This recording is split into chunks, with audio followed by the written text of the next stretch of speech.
Hi guys! Welcome back sa YouTube channel ko. So for today, meron tayong math problem coming from algebra and this is an arithmetic challenge mga Lodi Cakes. Pero before that, shoutout muna kay uh, architect, registered master plumber Jessa Adrico Lobayog, and also shoutout din kay Ma'am Stephanie Lance Ambulo. And maraming salamat sa inyo Ma'am Lance and kay architect Jessa sa patuloy na suporta niyo sa channel natin. And I hope you all the best. Ingat po kayo palagi. So what 5-digit number is described here? If we place an extra numeral 1 at the beginning, we get a number 3 times smaller than if we put 1 at the end of the number. So this is a math challenge siguro for all ages. Pwede rin namang elementary, high school, or even you're already a college or a college graduate. So pwede nyo namang i-try and i-pause muna yung video if you want to try it first from your end. And then just watch it once you already have an answer. So, ang solution nito mga Lodi Cakes is paano po ba siya gagawin? Okay.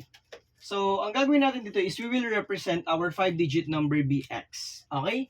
So, we have to let x be our 5-digit number. Okay?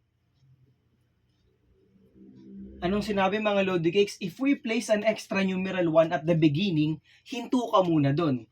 We get a number 3 times smaller than if we put 1 at the end of the number. So ano sa tingin nyo mas mataas?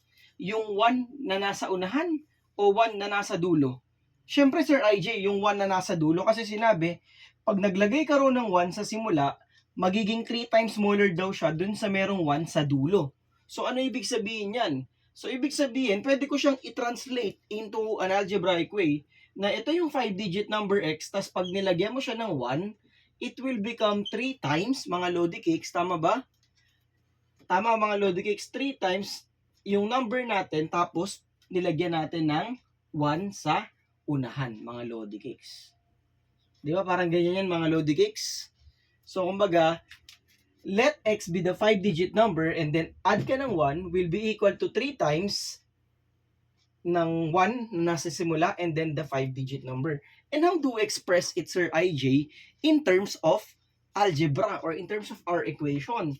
So, di ba 5-digit number yan? Pag naglagay ka ng 1 doon, automatically, kunyari, let's say meron kang 25, tapos gusto mong gawing 251, di ba? Kunyari lang mga Lodi Cakes, 25, gagawin mong 251, naglagay ka ng 1 sa dulo. So, di ba parang itong 25, minultiply mo lang siya by 10, and then nag-add ka ng 1. So, same scenario for this case. So, parang yung 5-digit number mo, minultiply mo lang din ng 10, and then nag-add tayo ng 1. Ganun lang siya kasimple. Is equal to 3 times mga Lodi Cakes. Tama ba? So magiging ano to, Sir IJ? It will be 3 times. Paano yung 1 tapos may x ka sa unahan? Eh di parang ano lang siya, 5 digit. Tapos nagkaroon ka ng an extra 1 sa unahan. Parang nagdagdag ka lang ng, you just added 100,000. So that will be 3 multiplied by 100,000 plus x. Yan lang, ganyan lang siya kasimple.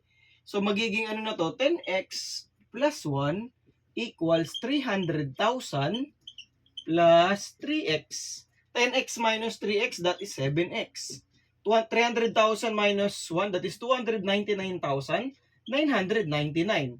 Divide by 7, yung right hand side natin, that will be 4, 2, 8, 5, 7. Therefore, the required 5-digit number is 42,857. And you can verify it by placing 1. So, let's say, naglagay ka ng 1 sa unahan. That will be 142,857.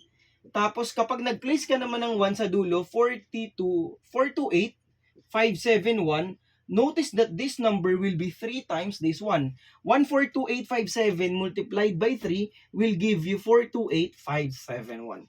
And that is how you do it in an algebraic way. And napakasimple lang niya mga Lodi Cakes. Baka isipin mo, gagawin mo pa siyang A, B, C, D, E and then multiplied, maglalagay ka ng 1. Tapos medyo complicated din kasi you have a lot of variables. So if you have questions or clarifications guys, feel free to comment sa comment section. And maraming salamat sa mga patuloy na sumusuporta sa channel natin.